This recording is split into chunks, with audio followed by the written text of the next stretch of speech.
श्री राम जय जय राम। श्री राम जय जय राम। श्री राम जय जय राम। श्री राम जय जय राम। श्री राम जय जय राम। श्री राम जय जय राम।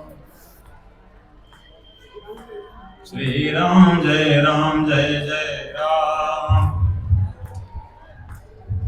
श्री राम जय जय राम। श्री राम जय जय राम। श्री राम जय जय राम। श्री राम जय जय राम। श्री राम जय जय राम।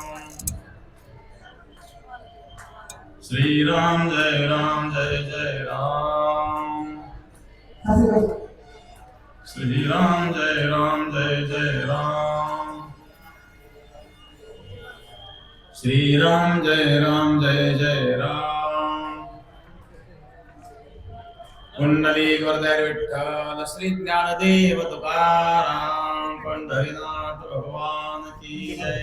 सद्गुरु गंगागिरी महाराज की जय।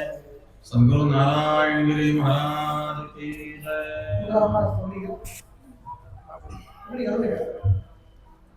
धन्यवाद।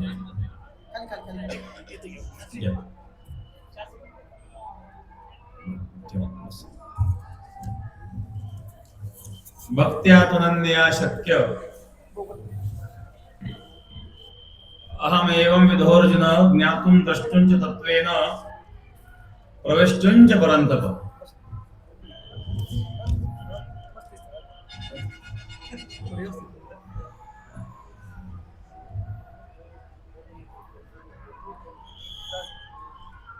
गंगाविशुद्धं नितपादस्पर्शं सर्ववेष्टितं चुम्बितं पुण्यस्तानं शरादिस्थितं त्वं समाधिस्थमूर्तिं नमामि गंगागिरियोगिराजं। शुचिः शीलः समदक्षः सप्रतापी जितेन्द्रियं तं नारायणगिरिं वन्दे सच्चिदानन्दविग्रहम्।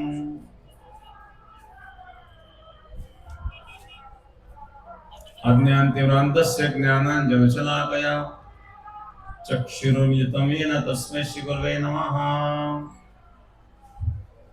योगराज सद्गुरु गंगागिरी महाराजांच्या कृपेने, सद्गुरु श्री नारायणगिरी महाराजांच्या आशीर्वादाने,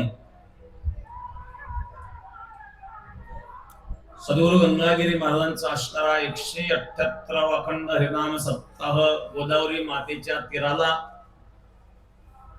अखंड भजन आणि अखंड भोजन। भजन करण्याकरता भोजनाची आवश्यकता आहे, शरीरामध्ये एनर्जी पाहिजे। देने को अन्नदान, लेने को हरिनाम, तरने को लीनता, डुबने को अभिमान, गंगागिरी महाराजांचं एक ब्रीदवाक्य होतं। द्यायचं असेल तर अन्नदान, घ्यायचं असेल तर हरिनाम। इथं अन्नदानही चालू आहे आणि हरिनामही चालू आहे।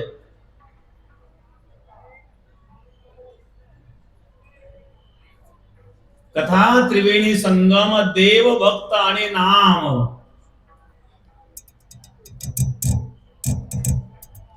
देव आहेत, भक्त आहेत, नामही आहेत। तुम्हाला देव कुठे आहे? इथं देव तर दिसत नाही। तो दिसण्याची वस्तू नाहीये,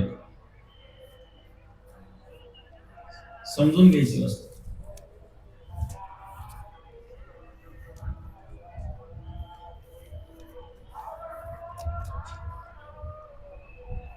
नाहं वसामि वैकुंठी योगिनां हृदयेन च मद्भक्ता यत्र गायन्ते तत्र तिष्ठामि नारद। भगवान सांगतात माझे भक्त गाती जेथे नारदाने उभा तेथे. आणि इथं भगवंताचे भक्त भगवंतला गात आहेत म्हणजे भगवान आहेच.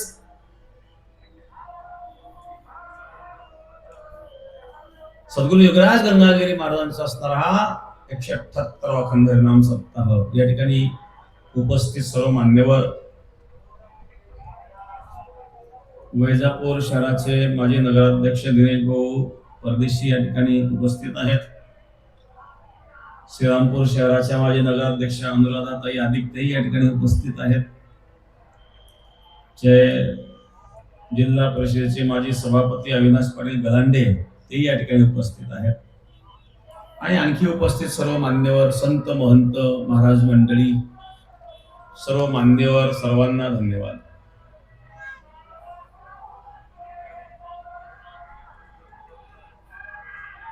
जिथं भगवान सांगतात माझे भक्त गाती जेथे नारदामी उभा तेथे. माझे भक्त जिथं गातात, भजन गातात, त्या ठिकाणी मी असतो. कोणी म्हणजे भगवान आहे मग दिसत का नाही बरं? तो डोळ्यांचा विषय आहे का? तो या चर्मचक्षुचा विषय नाही आहे. मनाच्या आणि वाचेच्या पलीकडे आहे. मन वाचातीत तुझे हे स्वरूप, मन वाचातीत तुझे हे स्वरूप. म्हणून आमापे भक्ती केली, म्हणून आमापे भक्ती केली. भक्तीची आमापे मोजितो अनंता, भक्तीची आमापे मोजितो अनंता.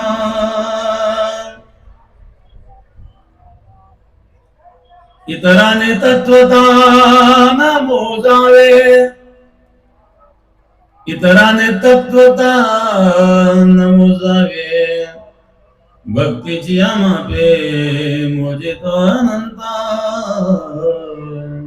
भक्तीची आमापे मोजितो अनंता. वजन मोजण्याकरता माप आहेत ग्रॅम, किलोग्रॅम. लांबी मोजण्याकरता माप आहेत मीटर.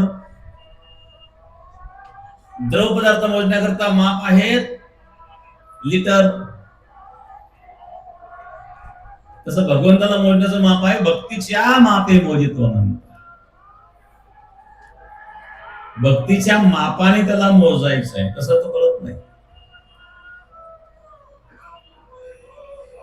तो मनाच्या बुद्धीच्याही पलीकडे आहे, मग तो दिसेल कसा? एखादी वस्तू दिसत नाही म्हणून नाही म्हणावं का? एक म्हणलं आपण काही देवधर्म मानित नाही. मी तुला विचारलं बाबा तू देव का मानित नाही? तुला दिसत नाही. तो आपण कसं आहे म्हणे प्रत्यक्ष प्रमाण मानणार आहे. बाप दाखवणार श्रद्धा घाल. एक तर दाखवा देऊ. स्वामी रामकृष्ण परमहंस यांना त्यांच्या एका शिष्याने विचारलं, म्हणजे महाराज एवढ्या वर्षापासून मी आपल्या आश्रमामध्ये राहतो पण अजून मला काही देवाचं दर्शन झालेलं नाही. तुम्ही साक्षात्कारी महात्मा आणि म्हणून आज मला देवाचं दर्शनच झालं पाहिजे. एवढी कृपा तुम्ही का करू शकत नाही माझ्यावर? स्वामी रामकृष्ण परमहंस म्हणले चल तुला देवाचं दर्शन घ्यायचं का? आज मी तुला दर्शन करवतो. गंगा स्नानाला माझ्या बरोबर चल. स्वामी रामकृष्ण परमहंस आपल्या शिष्याला गंगा स्नानाला घेऊन गेले. छातीतल्या पाण्यात नेलं, मुंडकं धरलं, दाबलं पाण्यामध्ये. पाण्यात मुंडकं दाबलं, दूध मारायला लागलं ना. श्वास बंद पडला, घाबरला तो, झटका दिला. म्हणजे महाराज हे काय करताय तुम्ही?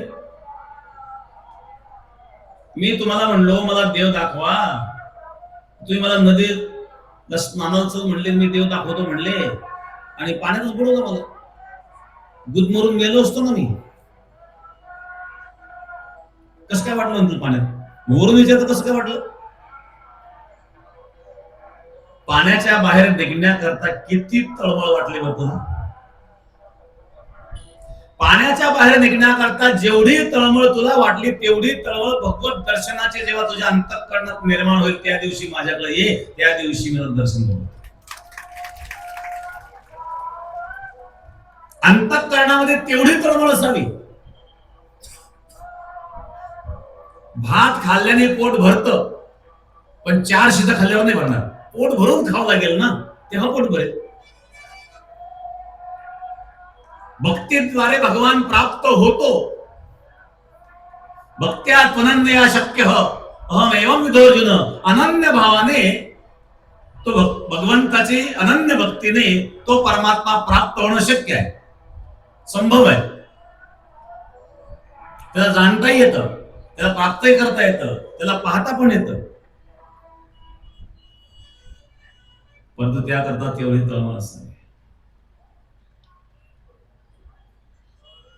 एक दृष्टांत सांगत असता, एक राजा होता, पण देव धर्म काही मानित नव्हता.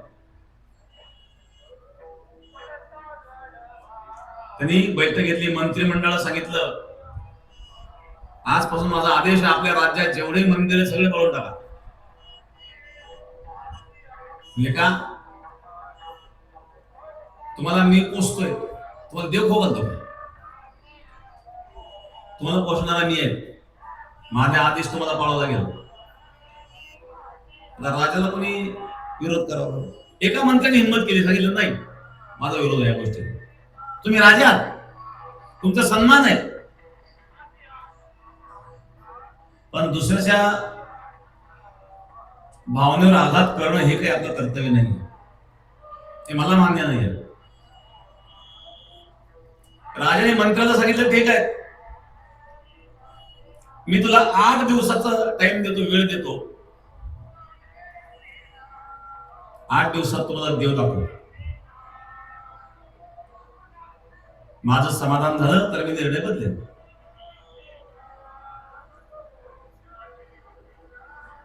ठीक आहे. आता आला टेन्शन मध्ये, तर राजाला काय देव दाखव? दाखवणार म्हणजे काय दाखवणार नाही. अनेकांना प्रश्न विचारले, कोणालाही उत्तर देता येत नव्हतं. त्याला वाटलं तर काय करावं. असं करता करता 6 दिवस निघून गेले, 7वा दिवस उगवला. एकच दिवस शिल्लक होता. मंत्री महोदय अतिशय विचारमग्न, चिंताक्रांत. मंत्री महोदयांना चिंताक्रांत पाहिल्यानंतर त्यांच्याकडे एक नोकर होता.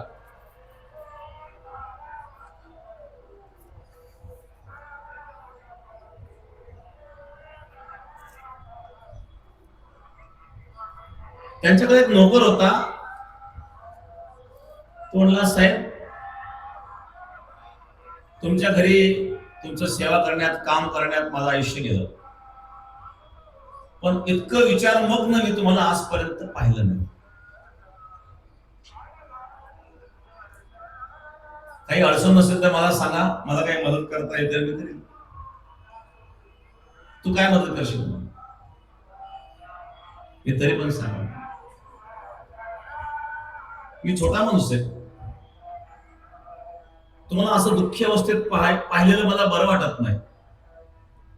मी तुमचा नोकर आहे, पण आजपर्यंत तुम्ही नोकर म्हणून मला अशी कधी वागणूक दिली नाही. स्वतःच्या घरच्यांप्रमाणे एक घरची व्यक्ती म्हणून तुम्ही मला वागणूक दिलेली. मी तुमच्या घरचा सदस्य आहे म्हणून मी पण काम करतोय इमानदारीने आजपर्यंत. माझं जीवन तुमच्यामुळे चालतं, आणि म्हणून तुम्ही दुःखी असणं मला योग्य वाटत नाही. मला सांगा, सांगून तर बघा. सांगितलं, राजाने असं सांगितलं, देव दाखवा नाही तुझं फाशीवर जाऊन गेलं. एवढंच ना, माझ्यावर सोडून द्या, मी येतो तुमच्याबरोबर. दुसऱ्या दिवशी 8वा दिवस होता, शेवटचा दिवस होता. सभा गच्च भरलेली होती. मंत्री महोदय येताना आपल्या सेवकाला सोबत घेऊन आले. राजाने विचारलं, प्रश्नाचं उत्तर मिळालं का? आज तुम्हाला फाशीवर जावं लागणार आहे, आज तुमचा शेवटचा दिवस. मंत्र्याने सांगितलं, तुमच्या प्रश्नाचं उत्तर माझा नोकर देणार आहे.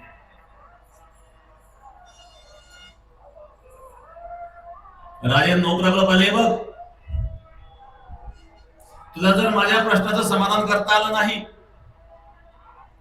तुझ्या मालकाबरोबर तुला सुद्धा फाशीवर जावं लागेल. पण माझी तयारी आहे. ज्या मालकाने मला एवढं जीवन दिलं, आजपर्यंत माझं जीवन सांभाळलं, त्यांच्याकरता एवढं त्याग करण्याची माझी पण तयारी आहे.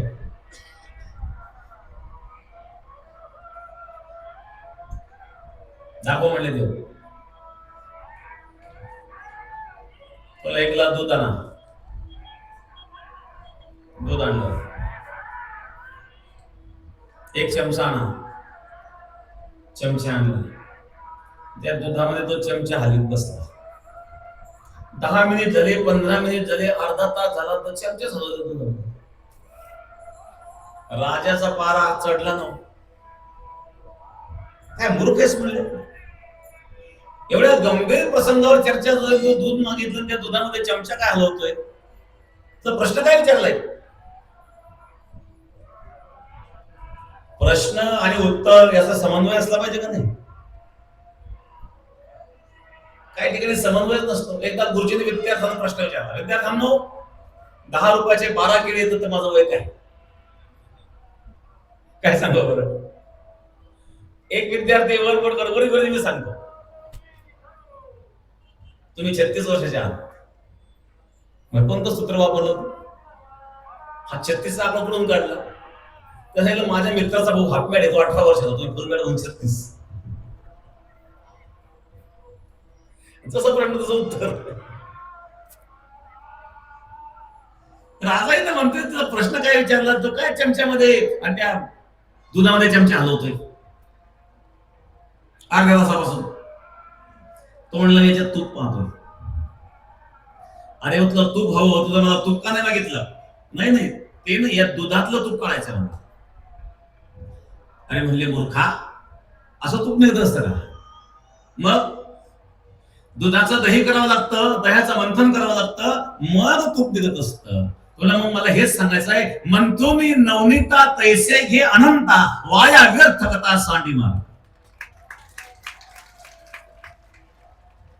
ज्याप्रमाणे दह्याचं मंथन करून नवनीत लोणी काढलं जातं, तसं भक्तीद्वारे भगवत भजनाचं मंथन करून त्याद्वारे भगवान परमात्म्याला व्यक्त करायचं असतं, प्रगट करायचं असतं. मंथोनी नवनीता तैसे घे अनंता. मग त्याकरता भक्तीच्या मापे मोजितो अनंता. हा या नेत्रेंद्रियाचा विषय नाहीये. तुम्हाला डोळ्याने काय दाखवणार? एका समुद्रामध्ये 2 मासे चर्चा करीत होते. तुम्ही मला मासे बोलतात का? दृष्टांतातले मासे बोलतात. तिकडचे मासे बोलतात की नाही मला माहित नाही, पण दृष्टांतातले बोलतात. एक मासा दुसऱ्या माशाला म्हणला, तू समुद्र पाहिला का?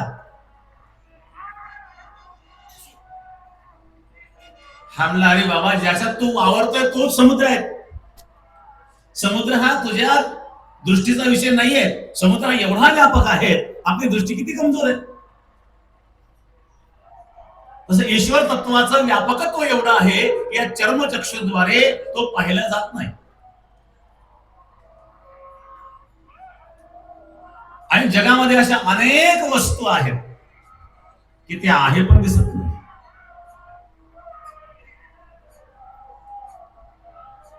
याची काही कारण सांगितली.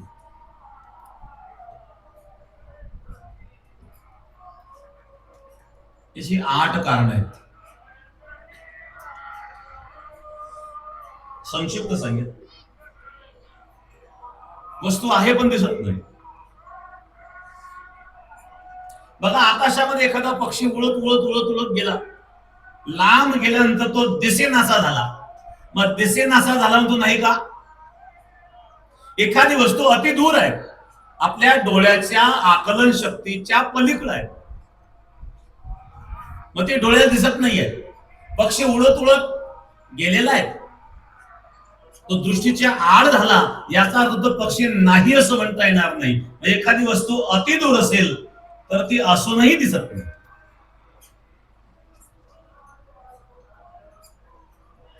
दुसरं अति समीप, अति जवळची वस्तू, डोळ्यातलं अंजन, डोळ्यातलं अंजन डोळ्याला दिसतं. स्वतःचा डोळा स्वतःला दिसतो का? डोळा, आपला डोळा आपल्या डोळ्यात पाहू शकत नाही. कोणी म्हणजे आरशामध्ये दिसेल ना, आरशामध्ये दिसतं ते प्रतिबिंब दिसतं, डोळा नाही दिसत. आरशात जे आपण पाहतोय ते प्रतिबिंब आहे, स्वतःचा डोळा स्वतःला दिसतच नाही. अति समीप बघा, अति दूर आहेत जे दृष्टीच्याही पलीकडे आहेत ते दिसू शकत नाही, असलं तरी दिसत नाही, ते मानावं लागतं. डोळा डोळ्याला दिसत नाही, डोळ्यातलं काजळ डोळ्याला दिसत नाही. अति समीप, अति समीप असलेला पदार्थ सुद्धा असून दिसत नाही. म्हणजे पदार्थ असून न दिसण्याचे कारण मी सांगतोय. एक आहे अति दूर, दुसरे अति समीप, तिसरं इंद्रियाघात. इंद्रियाघात म्हणजे ज्याच्या इंद्रियात दोष आहेत, अंधत्व आलेलं आहे. आंधळ्या माणसाला काय दिसणार आहे? काही ना रात आंधळ्या होतात, रात्री काही दिसत नाही. घुबडाला दिवस दिसत नाही. घुबडाला दिवस दिसतं का? नाही दिसत.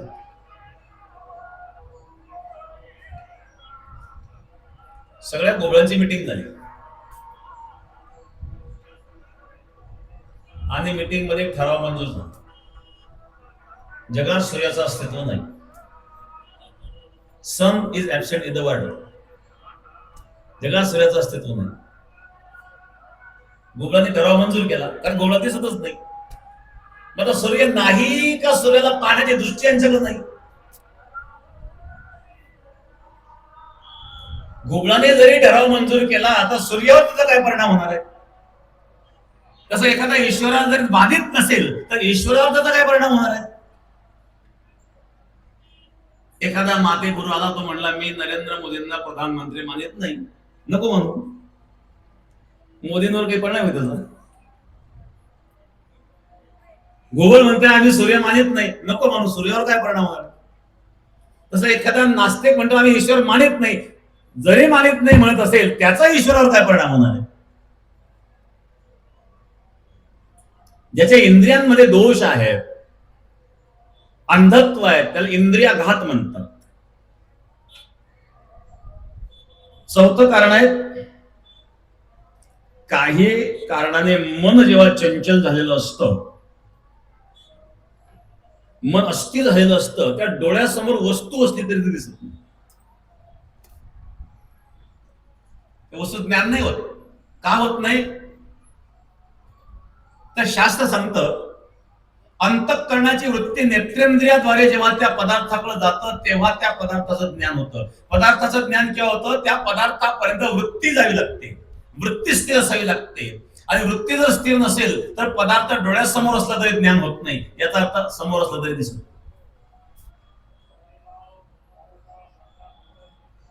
एका वेळेला मनुष्य एकच काम करीत असतो. श्रीमद भागवताच्या 11व्या स्कंदामध्ये भगवान दत्तात्रयांच्या 24 अवतारांचा प्रसंग आहे. भगवान दत्तात्रयाच्या 24 गुरूंचा प्रसंग आहे. त्या 24 गुरूंमध्ये लाभार याला दत्तात्रयांनी गुरु म्हणलं. एक लाभार.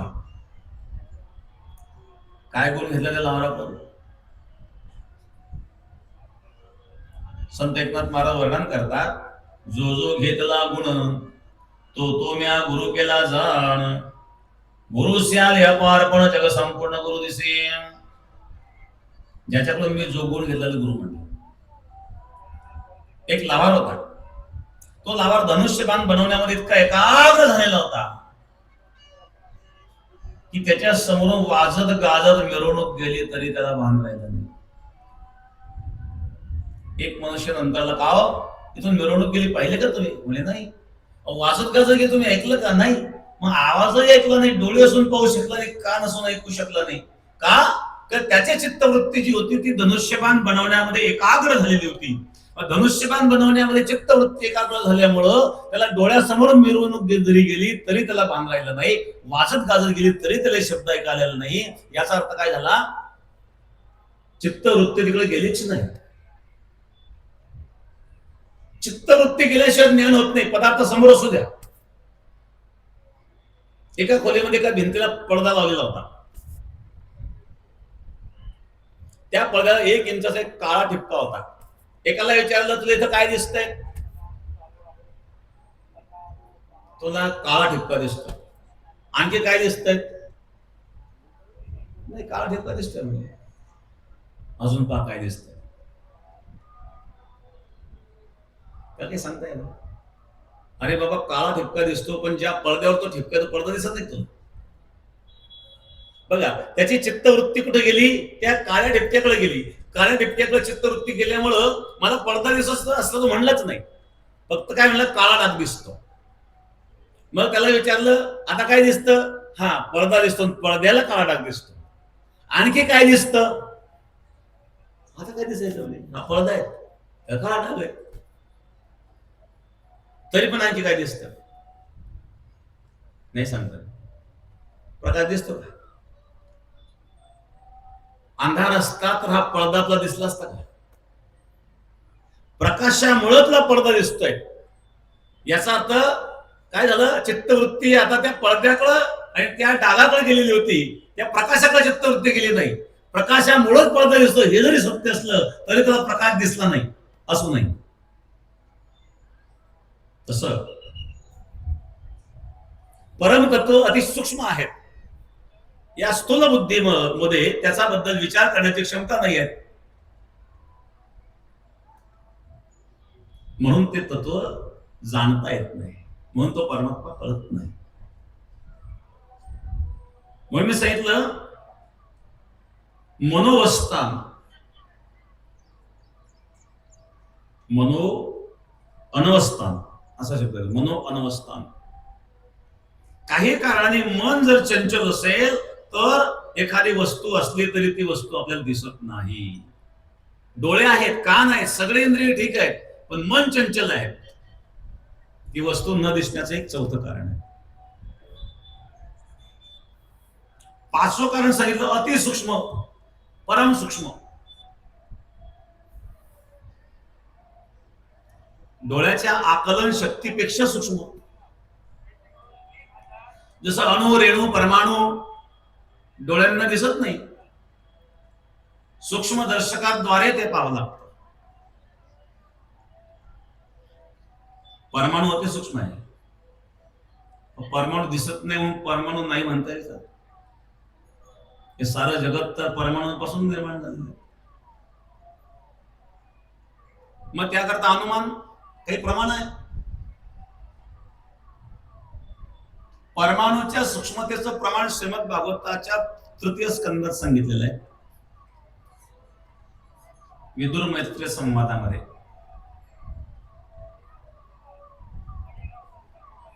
पूर्वी धावेची घर असायची, त्याला धारा असायच्या. त्या धाऱ्यामधून प्रकाश किरण आतमध्ये सूर्य मध्यान्नावर आल्यानंतर त्या प्रकाश किरणामध्ये जे उडणारा कण असतो त्या कणाला श्रीमद भागवतामध्ये त्रसरेणू म्हटलेलं आहे. या त्रसरेणूचा 6वा अंश म्हणजे परमाणू असं श्रीमद भागवतात सांगितलेलं आहे. त्या काळाच्या संशोधनानुसार त्यांनी ते प्रमाण सांगितले.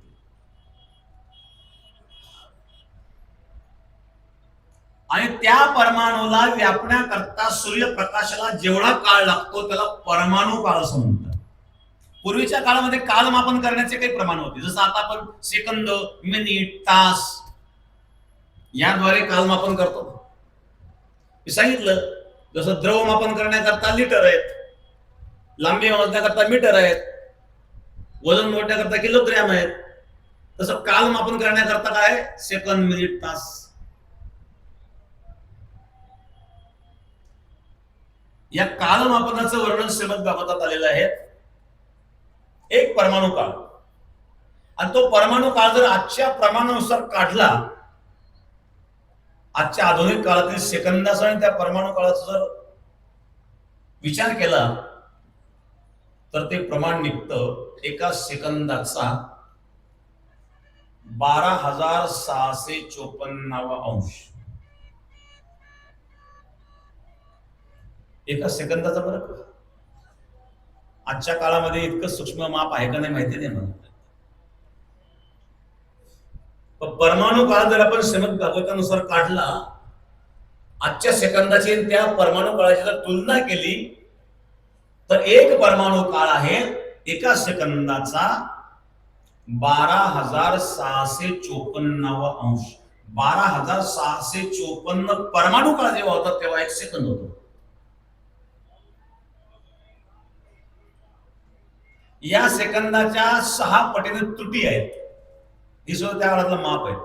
त्रुटी आहे एका सेकंदाचा 2,109 अंश.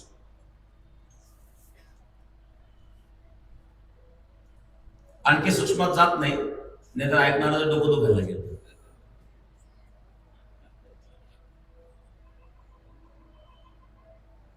पण आम्हाला असं शिकवलं जातं की आमचे पूर्वज शाळेनं होते, आमचे पूर्वज आळानी होते. याच्या पूर्वजांना काही कळत नव्हतं. काही न कळणाऱ्या पूर्वजांच्या पोटी शहाणा कसा काय जन्म झाला नष्ट.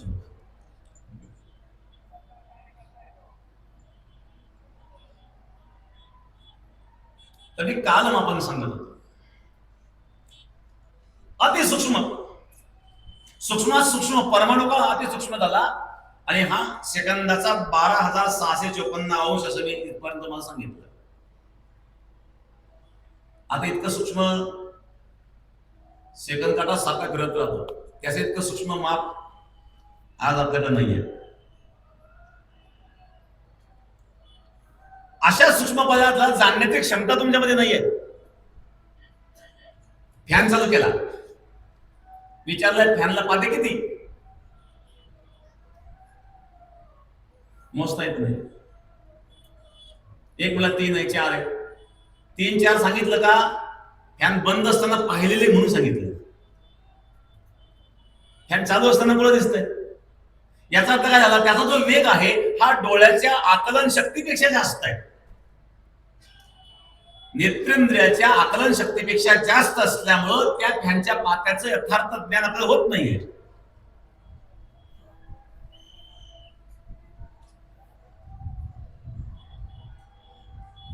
अशा प्रकारे अतिसूक्ष्म काही गोष्टी असतात.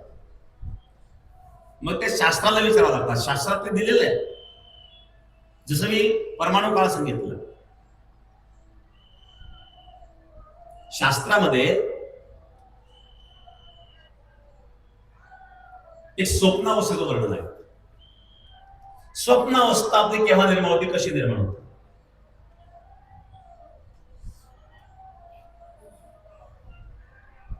स्वप्नावस्था आपलं मन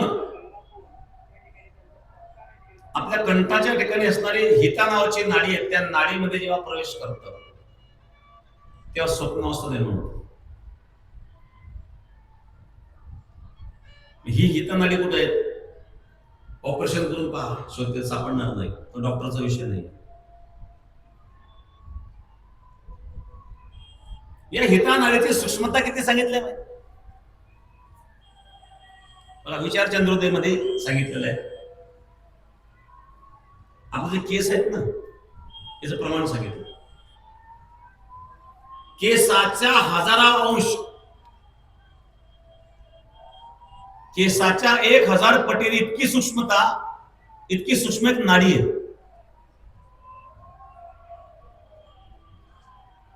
ती केसाच्या 1000वा अंश इतकी सूक्ष्मता आहे. त्या नाडीमध्ये जेव्हा हे मन प्रविष्ट होतं ते स्वप्नावस्था होतं.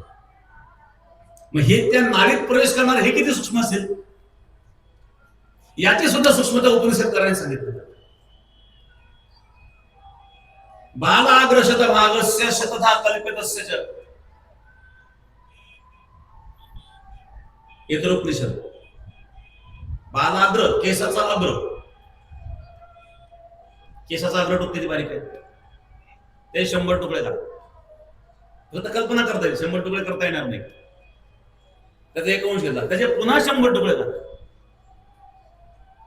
म्हणजे केसाच्या अग्राच्या 100व्या अंशाचा 100वा अंश म्हणजे तो झाला 10,000वा अंश.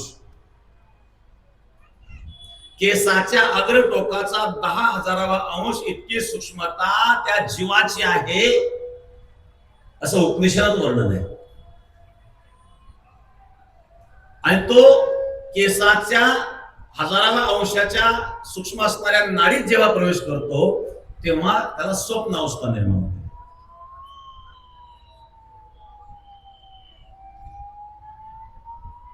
आता हे कधी सुचायचं, आपल्याला कधी कळायचं? ही जीवाची सूक्ष्मता जर एवढी आहे तर त्या परमात्मा तत्व करणं किती अवघड आहे. मग अतिसूक्ष्म परमात्मा असूनही दिसत नाही किंवा एखादा पदार्थ असून दिसत नाही, पण दिसत नाही म्हणून नाही म्हणता येणार नाही. परमाणू अति सूक्ष्म आहे, परमाणू नाही म्हणता येणार नाही.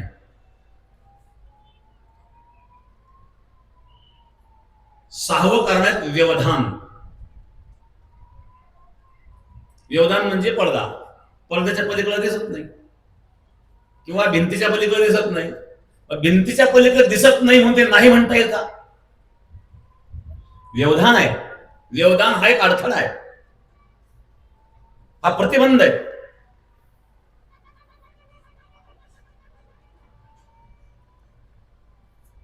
राजमहालामध्ये अशी पडदे असायचे.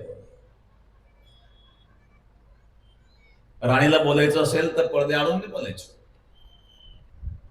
वैद्यांना जर नाडी परीक्षा करायची असेल ना, काही वैद्य असे विद्वान बुद्धिमान होते की त्या राणीच्या हाताला दोरा बांधायचा आणि तो दोरा हातात धरून वैद्यांनी परीक्षा करायची नाडीची. नाडी परीक्षणामध्ये सुद्धा इतकी सूक्ष्म विद्या होती. बरोबर, दोरा बांधायचा मंगटाला आणि त्या दोऱ्यावरून ठोके मोजायचे. आज तर डॉक्टरकडे गेल्यानंतर त्या मशीन मध्ये उलथा पालथा करून आणखी आजारी पडतो. एकदा एका राजाने त्या वैद्याची परीक्षा पाहिली. राजवैद्य होता. राजाची परीक्षा पाहण्याचा प्रयत्न राजाने केला. राजाने काय केलं, मांजरीच्या पायाला दोरा बांधला. पडद्याच्या वैद्याला दिसत नाहीये, राणी पडद्याच्या वेळा म्हणली. दोरा बांधला मांजरीच्या पायाला आणि दोरा वैद्याच्या हातात दिला. वैद्याचे ठोके मोजले. माणसाचे हे काही ठोके दिसत नाही. तोही अभ्यास त्या वैद्याचा होता. वैद्याने सांगितलं, मला असं वाटतं आज राणी साहेब मांजरीच्या आयुष्यात दिसतात. बघा काय बुद्धिमान लोक होते.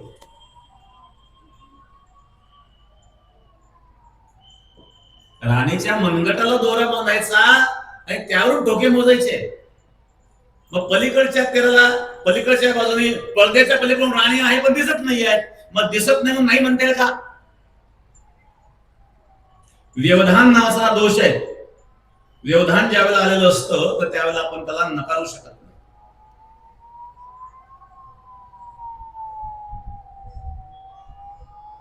सातवा अभिभव. अभिभव म्हणजे प्रखर असणार तेज. प्रखर तेजामध्ये दृष्टीचा अभिभव होतो. उदाहरणार्थ, सूर्योदय झाला, सूर्याचा प्रखर तेज पडल्यामुळं आकाशामध्ये चांदणे दिसत नाही, तारे दिसत नाही.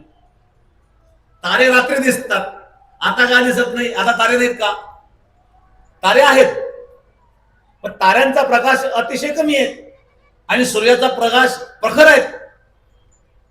सूर्याचं तेज प्रखर असल्यामुळं तारे दिसत नाही. त्याप्रमाणे प्रखर प्रकाशामुळं दृष्टीचा अभिभव होतो आणि त्यामुळं ते पदार्थ दिसत नाही. हे सुद्धा न दिसण्याचे कारण आहे.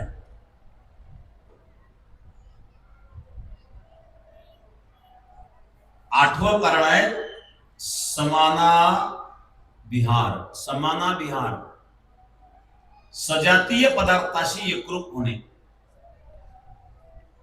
उदाहरणार्थ, समुद्रात पाऊस पडला नाही का? एकदा एका माणसाने मला विचारलं, महाराज चतुर्थीच्या दिवशी जर एकादशी आली तर काय खायचं? म्हटलं अरे बाबा, चतुर्थीच्या दिवशी एकादशी कशी काही? हा, एकादशी द्वादशी कदाचित एकत्रित होती, दशमी एकादशी एकत्रित होऊ शकते, पण चतुर्थी आणि एकादशी किती अंतर आहे? चतुर्थी नंतर पंचमी, षष्टी, सप्तमी, अष्टमी, नवमी, दशमी, मग एकादशी. चतुर्थीच्या दिवशी एकादशी कशी काही? तेव्हा आलीच तर, अरे बाबा येऊच शकत नाही, पण आलीच तर काय करायचं? तो ऐकायलाच तयार नाही. त्याला सांगितलं, सांगतो, जर एकादशीच्या दिवशी चतुर्थी आली, चतुर्थी आणि एकादशी जर एकाच दिवशी आले, तर काय करायचं? लोण्याचे गोळे करायचे आणि तुपात तळून खायचे. म्हणून हे कसं काय शक्य? लोण्याचा गोळा जर तुपात टाकला तर विरघडून जाईल. मग जसं लोण्याचे गोळे तुपात तळून खाऊ शकत नाही, तसं एकादशीच्या दिवशी चतुर्थी येऊ शकत नाही.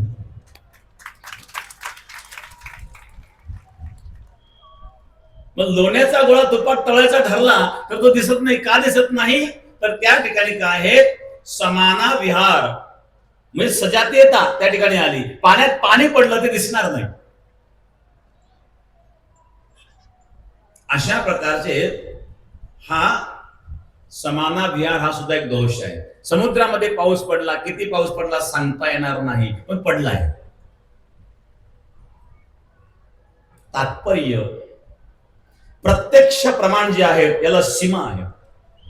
प्रत्यक्ष प्रमाण हे दोषयुक्त आहे. ईश्वर हा प्रत्यक्ष प्रमाण आणि अनुमान प्रमाणाचा विषय नाही आहे.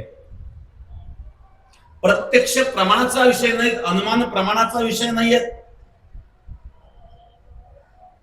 मग यावर ईश्वर दिसत नाही म्हणतो नाही असं म्हणता येणार नाही. अनुमानेना तो अनुमानाच्या पलीकडे आहे, तो मनाच्या पलीकडे आहे, तो बुद्धीच्या पलीकडे आहे. मग त्यावर माऊली ज्ञानोबा सांगतात, जे अतींद्रिय म्हणून व्यवस्थिले केवळ ज्ञान दृष्टीच्या विभागा फिटले, ते तुम्ही चर्मचक्षु पुढे सुदले मी कैसे ने देखो. ज्ञानेश्वरीमध्ये माऊली वर्णन करतायत, जे अतींद्रिय म्हणून व्यवस्थिले, एक अतींद्रिय शक्ती आहे जे इंद्रियाच्या पलीकडे आहे.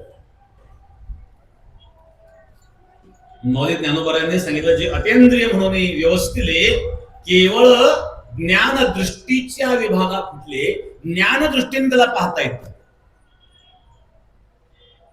मग संत एकांत कशा करता गेले? ज्ञानोबा वर्णन करतात, संत एकांती बैसले सर्व सिद्धांत शोधिले, ज्ञान दृष्टी अवलोकिले सार काढिले निवडोनी. संत एकांती बैसले सर्व सिद्धांत शोधले, ज्ञान दृष्टी, केवळ ज्ञान दृष्टीच्या विभागा पिटले, ते तुम्ही चर्मचक्षु पुढे सुदले. जो ज्ञानाचा विषय आहे तो जर तुम्ही चर्मचक्षु द्वारे प्राप्त करण्याचा विषय असेल तर कैसे ने देखो, कसं दिसेल? त्याच्याकरता दृष्टी पाहिजे, ती वेगळी दृष्टी. सेवेकरता घेतलेला श्लोक हा भगवद्गीतेच्या 11व्या अध्यायातील 54वा श्लोक आहे. भक्त्यात्मन्या शक्य, तो प्राप्त होऊ शकतो, पण अनन्य भक्तित्वाने प्राप्त होऊ शकतो, अन्यथा नाही. त्या तुम्ही जाणू शकता, त्या तुम्ही पाहू शकता, त्या तुम्ही प्राप्त करू शकता, पण मार्ग वेगळा आहे. मोदीत फार सुंदर उदाहरण देतात, देखा उपलवना सरिसा पक्षी फळाशी झोंबे जैसा, सांगे नरू केवे तैसा पावे वेगा.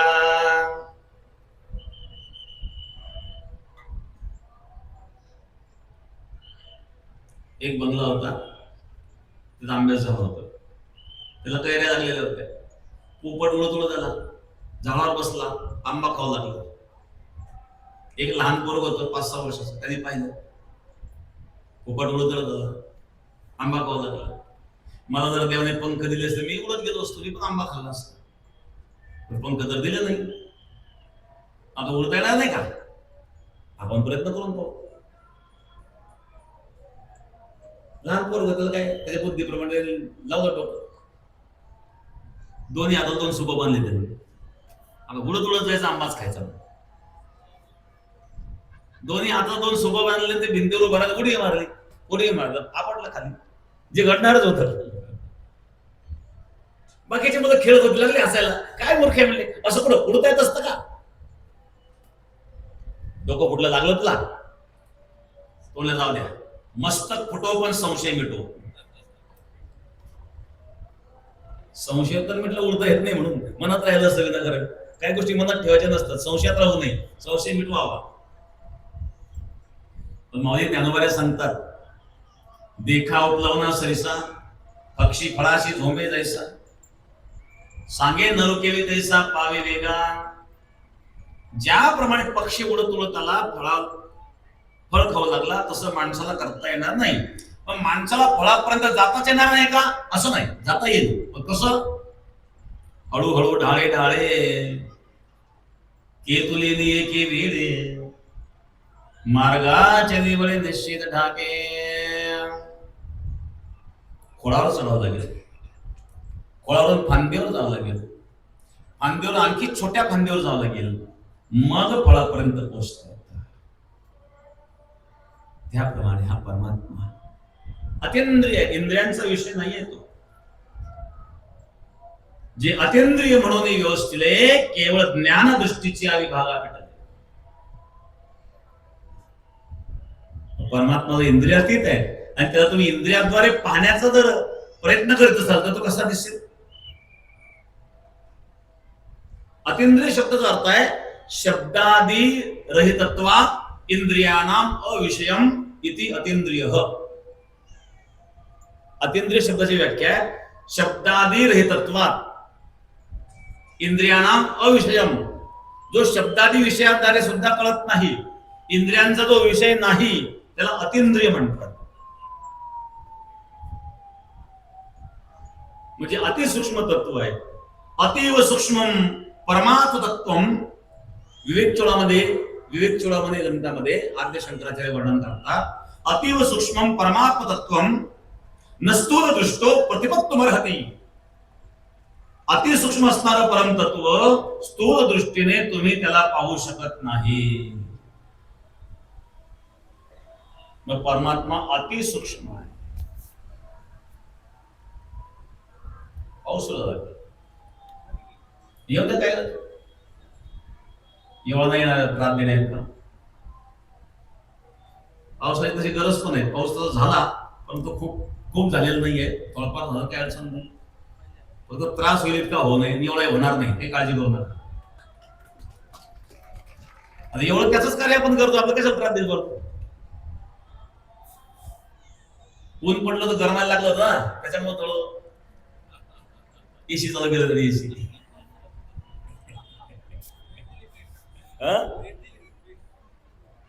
त्याला सुद्धा आनंद झाला ना.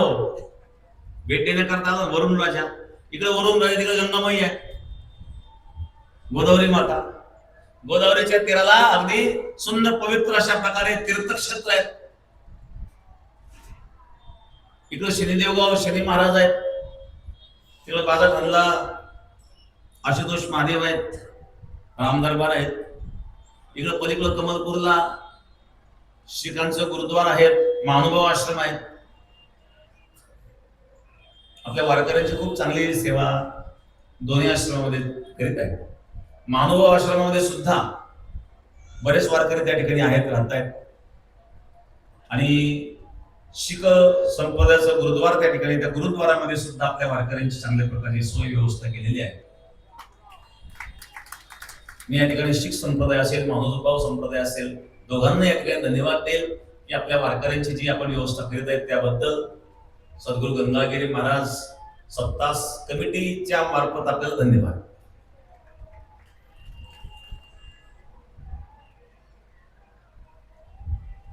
आणि म्हणून परमात्मा तत्व स्थूल दृष्टीचा विषय नाही आहे.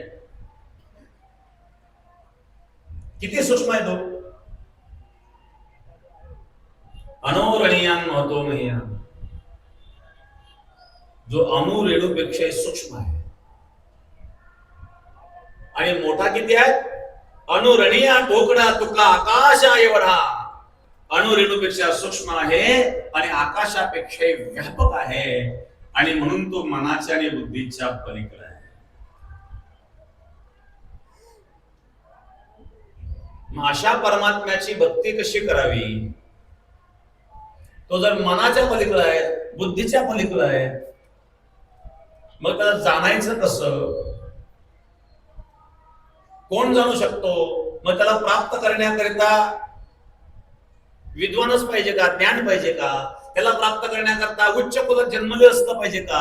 त्याला प्राप्त करण्याकरिता खूप वयस्कर असं असलं पाहिजे का?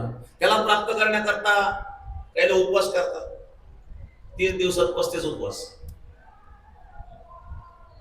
30 दिवस 35 उपवास करतात. सोमवार, रविवार, मंगळवार, बुधवार, गुरुवार, शुक्रवार, शनिवार सगळे वार झाले. मध्ये चतुर्थी आली, मध्ये एकादशी आली, प्रदोष आला, हे त्याच्यात मिक्स केले तर किती होतील? झाले 30 दिवसात 35 उपवास. याला भगवान भेटत असतो का?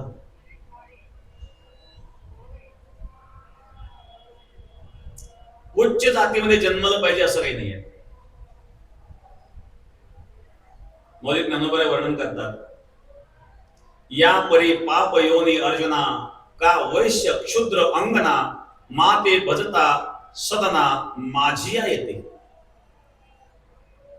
अर्जुना, वैश्य असू द्या, क्षुद्र असू द्या, जो मला भजतो तो मला प्राप्त होतो. मी जात पाहत नाही. श्रीमद भागवतामध्ये वर्णन आहे, भक्ती ही पुनाती मन्निष्ठा शोपाकम अपि संभवा.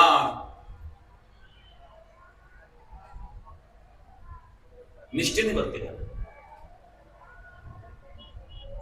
कोणी असू दे.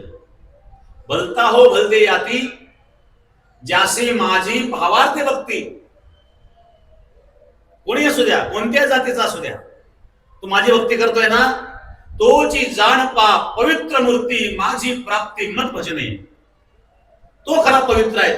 जो मला भजतो तो कोणत्याही जातीचा असू द्या, मी जात पाहत नाही. माझ्या ठिकाणी याची निष्ठा आहे, तो जन्मदोषाने चांडाळ असू द्या, मी त्याला पावन करतो. नारद भक्ती सूत्रामध्ये सुद्धा नास्तितेषु जाती विद्या रूप कुल धर्म क्रिया भेद. नास्तितेषु मी मानित नाही, जात विद्या रूप कुल धन क्रिया याचा भेद माझ्याकडे नाही. तो जातीने कोणी असू द्या, तो विद्वान असो किंवा नसो, तो रूपवान असेल किंवा नसेल, तो कुलवान असेल किंवा नसेल, तो धनवान असेल किंवा नसेल, किंवा तो आचरण शुद्ध असेल किंवा नसेल. आचरण शुद्ध जरी नसलं तरी सुद्धा त्याला शुद्ध करण्याचं माझं काम आहे. खटनट यावे शुद्ध होऊन या जावे. परमात्मा असा आहे, या ठिकाणी कोणी या, प्रत्येकाने शुद्ध होऊन जायचं आहे. अंधार किती जुना असू द्या, एखाद्या गुफेमध्ये 1000 वर्षापासून अंधार आहे, तिथे जर आपण बॅटरी घेऊन गेलो, तो अंधार म्हणेल का मी 1000 वर्षापासून असल्यामुळं माझा अधिकार आहे. बॅटरी घेऊन गेल्यानंतर बॅटरी लावली म्हणजे अंधार संपला. 1000 वर्षाचा अंधार असू द्या, प्रकाश आल्याबरोबर अंधार संपला. प्रकाशामुळे अंधकार टिकू शकत नाही. त्याप्रमाणे कितीही वाईट कुकर्म करणारा असू द्या, माझ्याकडे आला ना, भगवान सांगतो माझा जाणार आहे, मी त्याचे गुणदोष पाहणार नाही. बघा किती दयाळू आहे भगवान. भगवान दयाळू आहे म्हणून आपण जगतोय. या मनाला विचारा आपण काय काय करतो ते. एक दिवस जगण्याच्या सुद्धा पण लायकीचे नाहीये, पण तो जगवतोय आपण. आस्तिक असू द्या, नास्तिक असू द्या, सर्वांना तो जगवतो. जात विद्या कुल रूप धन क्रिया यांचा भेद परमात्म्याजवळ असतो. व्याधस्य चरणम ध्रुवस्य वयो विद्या गजेंद्रस्य का जातु विद्रस्य यादव पते रुद्रम किम पौरुषम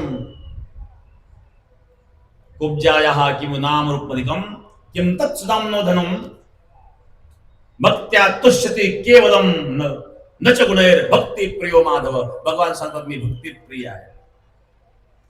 व्याध होता, व्याधाचं कोणतं आचरण चांगलं होतं? जरा व्याध. श्रीमद भागवतामध्ये उदाहरण आहे जरा व्याधाचं.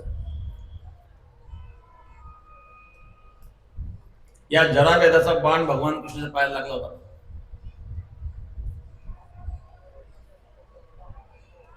एक कथा आहे भागवतामध्ये. जामवंती नंदन साम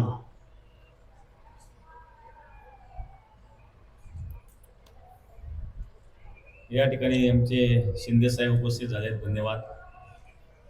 आपल्या सप्ताहाकरता 251 क्विंटल साखर त्यांनी दिली. पंचगंगा उद्योग समूहाच्या वतीने 251 पोते त्यांनी साखर दिली. त्यांना धन्यवाद धन्यवाद. आणि जे अविनाश पाटील इथं उपस्थित त्यांनी 5,55,555 रुपये दिले. 5,55,555 रुपये.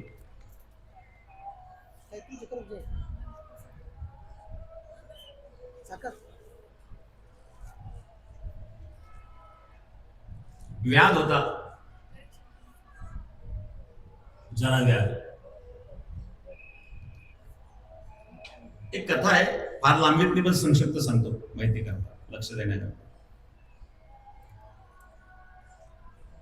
हा जो साम होता जामवंती नंदन साम, भगवान कृष्णाची पत्नी जिचं नाव होतं जामवंती, तिचा मुलगा होता साम.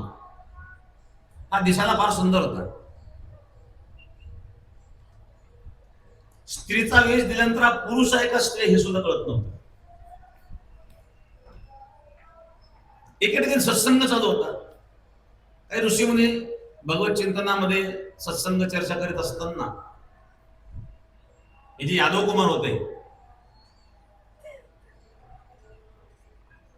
यांनी काय केलं, जामवंती नंदन सामला साडी नेसवली आणि गर्भवती स्त्रीचा वेश दिला. पोटाला चिरगुटी बांधले, चिरगुटी बांधवणे वाढविले पोट, गर्भार उभाट जना माझी. पोटाला चिरगुट बांधून गर्भवतीचं सोंग केलं, गर्भवती स्त्रीचं, आणि गेले तिथं जिथं सत्संग चालू होता. विचारलं, महाराज हे कुलवधू आहेत, हे फार लाजाळू आहे, हे गर्भवती आहे, हिला मुलगा होती मुलगी?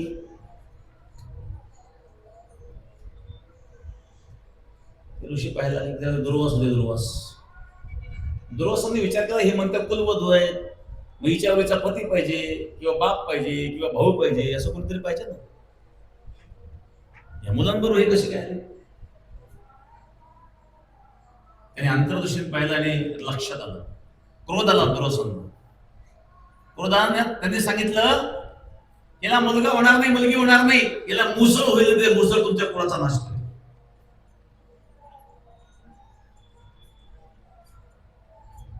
घाबरले, बाजूला गेले, पाहिलं पोट सोडलं तर खरोखर मुसळ निघाली. कथा सांगणं माझा उद्देश नाही, कधी मला वेळ घ्यायचा नाही.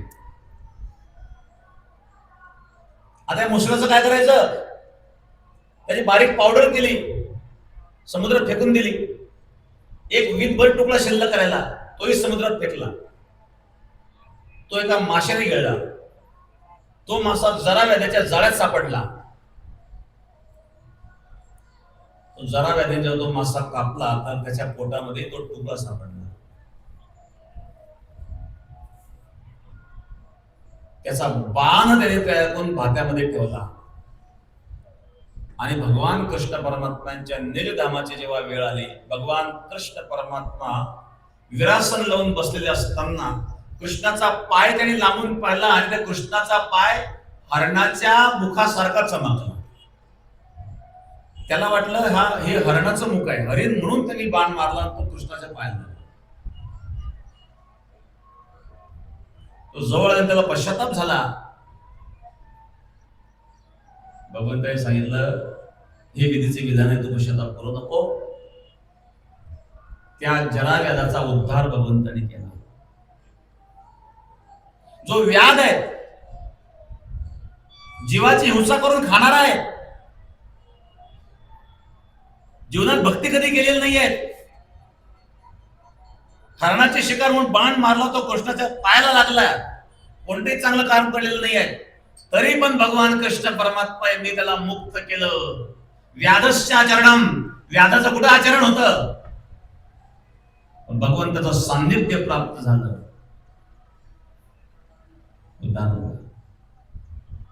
ध्रुवस्य वयोः, खूप हजारो वर्ष तपस्या करतात काही लोक, तेवढी तपस्या करतात का भगवंताची प्राप्ती करतात? ध्रुव इतकं कोणाचं वय 5 वर्षात ध्रुव होत, 5 वर्षाच्या वयात त्या ध्रुवाला भगवंताची प्राप्ती झाली. विद्या गजेंद्रस्य का, गजेंद्र नावाचा हत्ती आहे, तो काही विद्वान आहे का? पुष्कळ ज्ञान असतं का? पण शरणागती प्राप्त केली महाराज. मग भगवंताच्या प्राप्तीकरता विद्वान असावं असं काही नाहीये. विद्वान होण्याचा आणि भगवत प्राप्तीचा काही संबंध नाही. मूर्ख मनुष्य जेवढा देवापासून लांब असतो तेवढा विद्वानही लांब असतो. विद्वान झाला म्हणजे बोलण्यात हुशार होईल, बोलण्यात हुशार झाला दुसऱ्याला बोलून देणार नाही, याच्याबद्दल काय म्हणणं नाही. पण त्याबरोबर अहंकार पण येतो. जाणो जाता जाणीव घाली आळ फाटा, योगाभ्यासे सिद्धी रोदिता ती वाटा हो. ज्ञातेपणाचा अहंकार येतो. नवद अहंकाराचे गोठी, विशेष न लगे अज्ञाना पाठी, सज्ञानाचे झोंबे कंठी, नाना संकटी नाचवी. अहंकार हा सज्ञानाची झोंबे कंठी. अज्ञानाच्या मागे अहंकार लागत नाही. मोठे मोठे ज्ञानी अहंकाराने बरबडलेले असतात.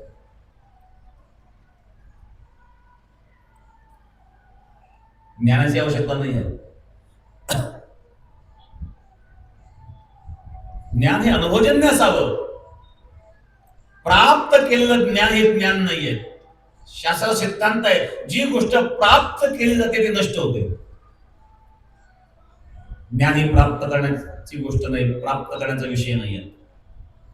मग प्रगट होई हे बोले विश्व ब्रह्मशी केले. ज्ञान हे अनुभवातून प्रगट होत असतं, अनुभवातून व्यक्त होत असतं, ते ज्ञान आहे.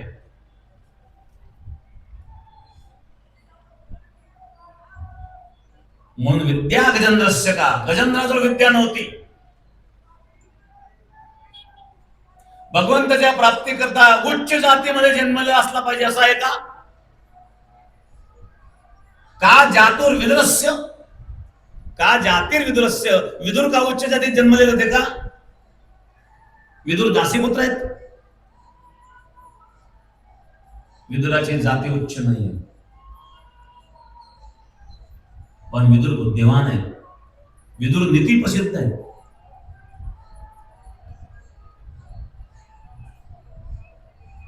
विदुराच्या घरी भगवान गेले. दाराची कडी वाजवली. विदुर काका दरवाजा उघडा. भक्ती अशी असावी की भगवंताने दाराची कडी वाजवावी. ही विदुराची भक्ती आहे. विदुर उच्च जातीमध्ये जन्मलेला नव्हता. भगवंताकडे जाण्याकरता उच्च जातीची आवश्यकता नाही.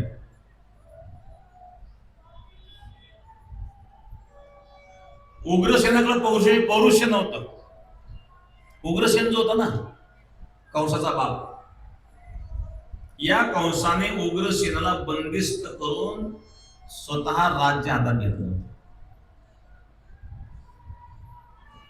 द्वापार युगामध्ये कंसाने बापाला बंदिस्त केलं होतं आणि कलियुगामध्ये औरंगजेबाने बापाला बंदिस्त केलं होतं.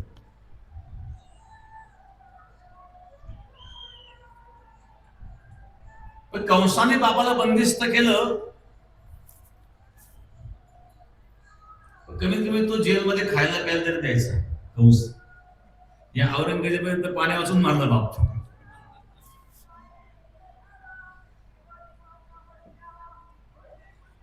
औरंगजेबाने बापाला जेलमध्ये टाकलं आणि त्याचा पाण्याचा कोठा दररोज ठरवलं होतं, एवढंच पाणी मिळलं. आता उन्हाळ्यामध्ये जास्त पाणी लागतं माणसाला, त्याने पाणी मागितलं. त्या जेलमध्ये असणारा जो जेलर म्हणला तुमचा आजचा कोठा संपला, पण मला तहान लागली ना. त्याने सांगितलं तर निरोप सांग. हिंदू धर्मामध्ये मेल्यानंतर सुद्धा पाणी पाजता, तो जिवंतपणे तर पाच.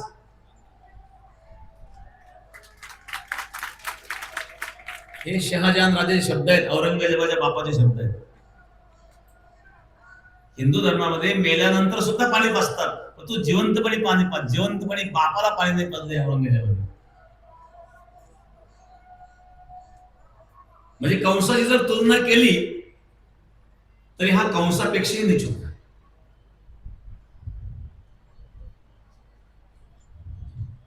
स्वतःच्या भावाचं शिर कापलं होतं.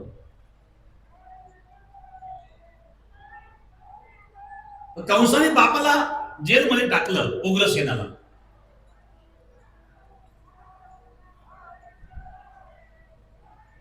उग्रसेनाकडे काही खूप पराक्रम होते असं नाही, पण भगवंतानी काय केलं, कंसाला ठार मारल्याच्या नंतर पुन्हा उग्रसेनाला त्या ठिकाणी स्थापित केलं.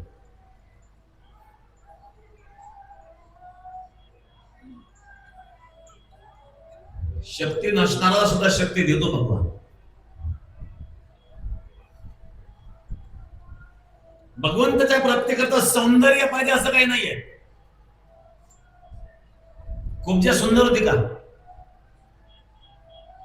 कुब्जा सुंदर नव्हती,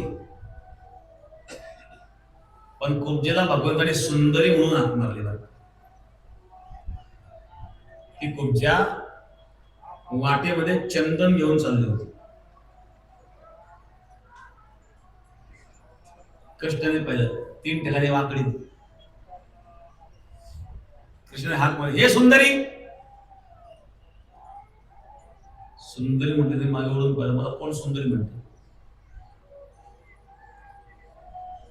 ती रागावली, मला सुंदरी म्हणतो. मी काय वाईट म्हणलो का सुंदरी म्हणून? मी सुंदर दिसते का? भगवान म्हणले, मी सुंदरी म्हणलो तर सुंदरीच आहे. तुझ्या हातात काय? म्हणजे चंदन. ते चंदन दे मला. ती चंदन लावण्याकरता तिचा हात पुरेना.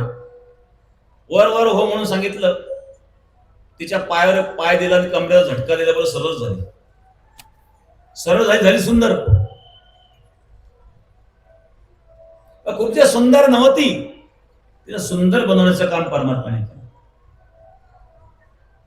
रूपाचं सौंदर्य सुद्धा भगवंताला नको आहे, त्याची काही आवश्यकता नाहीये.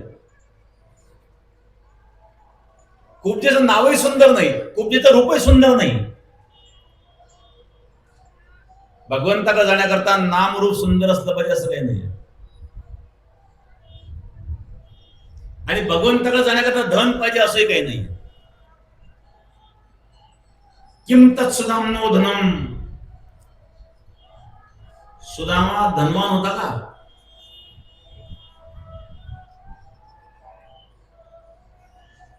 व्याधाचं आचरण नव्हतं. ध्रुव वयाने खूप मोठा नव्हता. गजेंद्र विद्वान नव्हता. विदुर उच्च जाती जन्मलेला नव्हता. उग्रसेन पौरुष्यवान पराक्रमी नव्हता. कुब्जा नाम रूपाने सुंदर नव्हती. आणि सुदामा धनवान नव्हता.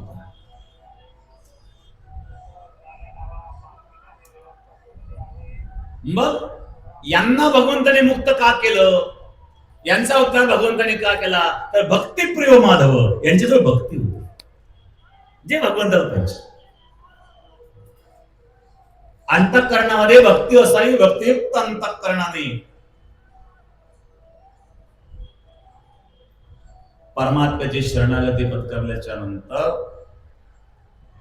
जो अनन्य भाव आहे त्या अनन्य भावाने केलेली भक्ती, भक्त्या त्वनंदया श्रेष्ठ,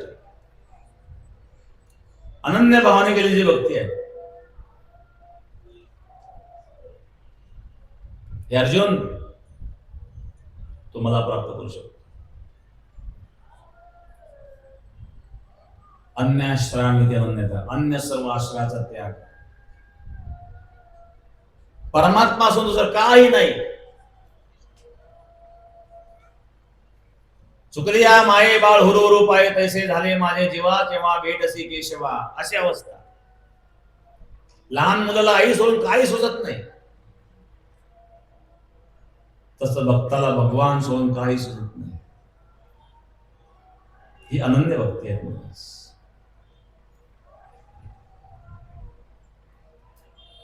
कोणी किती विद्वान असू द्या, जरी झाले वेदशास्त्र संपन्न, तेही न करिता भगवत भजन, विद्वान असू द्या, तो जर भगवत भजन करीत नसेल तर माया निवर्तक ब्रह्म ज्ञान तयासी ही जाण कदा नुपज.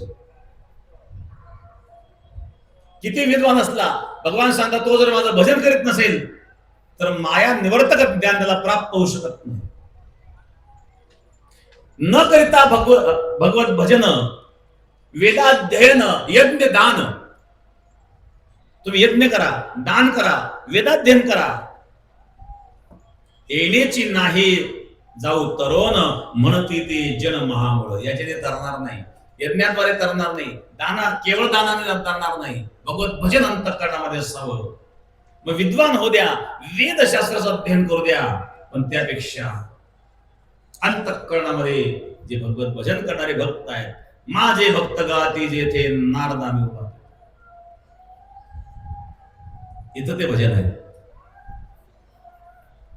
इथं आलेल्या भजनांना कोणाला दक्षिणा नाही, कोणाला पेमेंट नाही,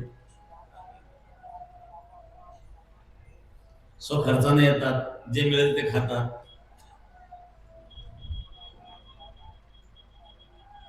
हे भजन आहेत, हे भगवंता करतायत. भगवंता करता भजन असं, जग करता काय, जग काय देणार आहे? स्तुती करीत, वा वा काय सुंदर गाता हो तुम्ही, आणखी काय दक्षिणा देईल, आणखी काय खाऊ पिऊ घालेल, धन मान मिळेल, कल्याण होणार नाही. कल्याणाचं भजन प्रेमे विण भजन नाका विण मोती, अर्था विण पोते वाचून काय, हे प्रेमाविण भजन. भगवंताचं भजन करावं आणि सर्वत्र भगवत दर्शन व्हावं. श्री चैवशपाकेच्या पंडिता समदर्शन, त्याला पंडित म्हणतात. एकनाथ महाराजांना गाढवात देव दिसला ना, कावळीने पाणी घेऊन येत होते एकनाथ महाराज, काही ब्राह्मण मंडळी त्यांच्या बरोबर होते. ऊन तापत होतं, त्या उन्हामध्ये एक गाढव पाण्या वाचून तळमळत होतं. संत एकनाथ महाराजांनी ते पाणी त्या गाढवाच्या तोंडात होतं. बाकीचे ब्राह्मण हसायला लागले, म्हणले महाराज इतक्या लांबून आपण अभिषेक करण्याकरता जल आणलेलं आहे आणि भगवंताला अभिषेक करण्याऐवजी तुम्ही गाढवाला पाजून दिलं. नाथ महाराज म्हणले मला माझा भगवान त्या गाढवात दिसतो. एकनाथ महाराजला गाढवात भगवान दिसला. एक जीव पाण्या वाचून तळमळतोय आणि माझ्याजवळ पाणी आहे, मग ते पाणी मी तळमळणाऱ्या जीवाला न देता त्या जलाने जर अभिषेक केला तर भगवान निश्चित तो अभिषेक स्वीकारणार नाही. खरा अभिषेक तर हा आहे की तळमळणाऱ्या जीवाला ते पाणी पाजा. पाण्या वाचून तळमळणाऱ्या गाढवाला ते पाणी पाजलं एकनाथ महाराजांनी. गाढवातून देव प्रगट झाला. नामदेव महाराजांना कुत्र्यात देव दिसला.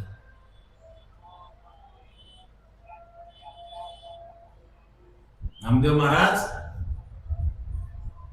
कुत्र्याच्या मागे लागले वाटे घेऊन तुपाची, हे भगवान कोरडी पुडी नका खाऊ, तूप लावून खा.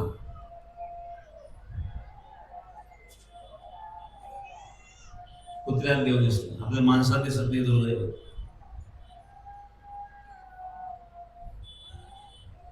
पशुमध्ये सुद्धा देव दिसतो. प्राणी मात्र दया करावी. भूत दया गायी पशुचे पालन तानिल्या जीवन वना माझे. आपल्या भारतीय संस्कृतीमध्ये प्रत्येक प्राण्यावर दया करायचं, पण विशेषतः गोपालन याला आपल्या भारतीय संस्कृतीमध्ये महत्व दिलं. भगवान श्रीकृष्ण परमात्म्यांनी स्वतः गोपालन केलं.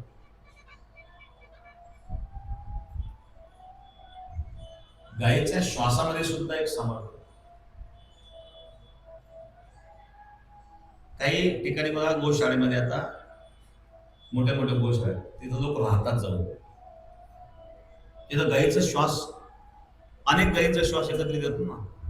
काही लोकांना अस्थमाचा त्रास असतो ना, तो जर काही दिवस गायीच्या गोठ्यात राहिला तर अस्थमा बरा आहे. उदाहरण, अस्थमाचा विकार गायीच्या गोठ्यात राहिल्याने जातो.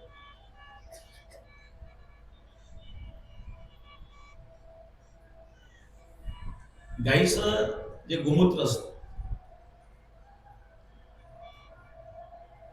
त्या गोमूत्रामध्ये जे वेगवेगळ्या प्रकारचे कंटेंट्स पाहायला मिळतात,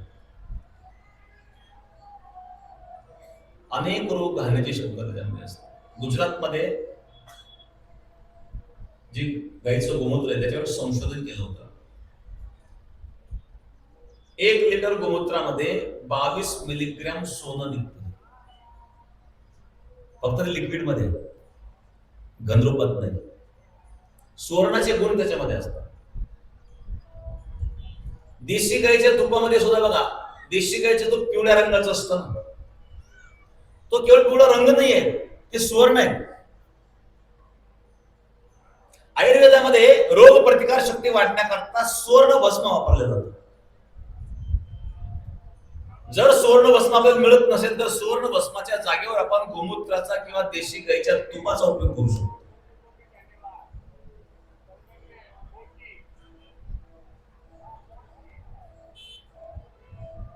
गाईच्या गोमूत्रामध्ये, गाईचे गोमूत्र हे त्वचा रोग नाशक पण आहे. त्वचेचे विकार जातात त्याच्यामध्ये. आपण बेटामध्ये सफेद डागावर औषध तयार करतो, गाईच्या गोमूत्रातून तयार करतो. बरेच लोक डॉक्टरांकडे बरे न झालेले त्या औषधाने बरे होतात. आपण एक कॅन्सरचं पण औषध तयार करतो.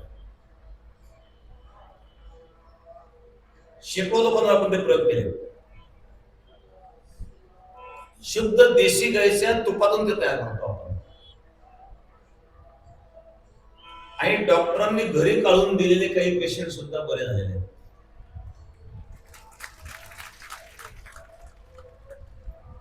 त्यांचे लॅबचे रिपोर्ट पण आपल्याला आहेत. औषध सुरू होण्यापूर्वीचे रिपोर्ट, औषध सुरू केल्यानंतरचे रिपोर्ट.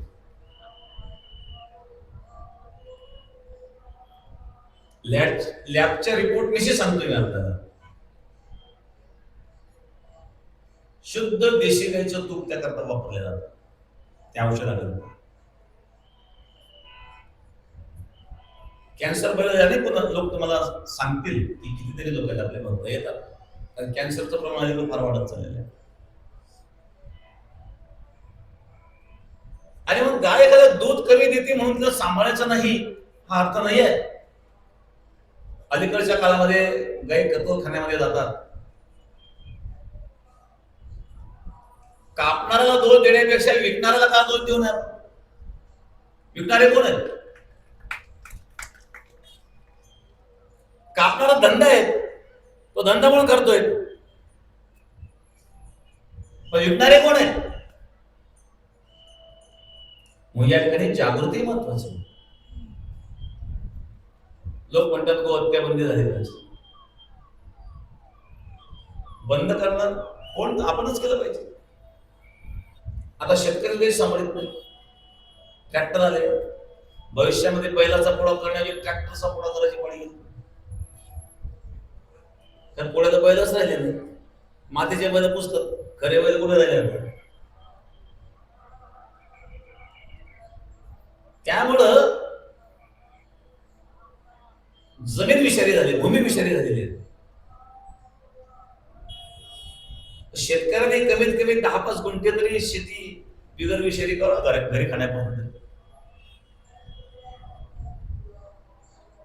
पूर्वी बघा ना, मटकी असेल, चवळी, मूग, कुळीद, उडीद सगळंच करायचं. हे जर आपण घरी गेलं तर आपण तरी स्वास्थ्य चांगलं राहील नाही. रोग कशाला होतो, कॅन्सर कशाला होईल. 10-5 गुंठे जरी आपण शेती केली व्यवस्थित, 10-5 गुंठ्याकडे जास्त करा, बाकीच्यांचं स्वास्थ्य सुधारेल, लोकांचं काय बिघड होते. आणि हे सगळं सुधारण्याकरता गोमाता आहे. गो सेवा सुद्धा महत्वाची आहे. आपण जर जागृत झालो तर गो हत्या थांबेल. केवळ दुधाकरता नाहीये, सरकारची सुद्धा एक जबाबदारी आहे. यावर वेगवेगळ्या प्रकारचे प्रोजेक्ट तयार करणं. काही प्राणी नामशेष केले माणसाने. निसर्गाचं नुकसान माणसाने जेवढं केलं तेवढं जगामध्ये कुठल्याही प्राण्याने, कुठल्या पशूने केलेलं नाहीये. प्रकृतीचं नुकसान करणारा जीव म्हणजे मनुष्य आहे. प्रत्येक प्राण्याला जगण्याचा अधिकार आहे. शून्य इच्छे व शुभ आज्ञेचे पंडिता समदर्शना. एकनाथ महाराज गाढवात देव दिसला, नामदेव महाराजांना कुत्र्यात देव दिसला.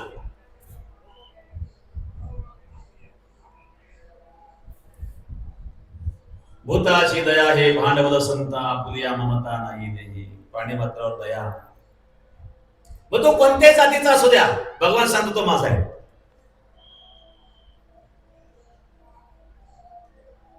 आणि सर्व जीवावर दया करून जो माझं भजन करतो,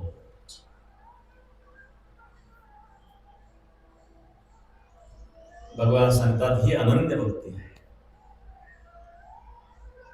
हे समस्त श्री वासुदेव ऐसा प्रतिती रसाचा ओतला भाव, म्हणून भक्ता माझी राव ज्ञानी या तुलसी. पौने 3 वाजता भक्त्या तुनन्या शक्य अहमेवं विदोर्जुन ज्ञातुं द्रष्टुं च तत्त्वेन प्रवेष्टुं च परन्तप. हे अर्जुन, अशा प्रकारे जो आनंद भक्ती माझी करतो, तो मला जाणतो, तो मला प्राप्त करू शकतो आणि तो मला पाहू शकतो. पण त्याकरता आनंद भक्ती असावी. योगराज सद्गुरु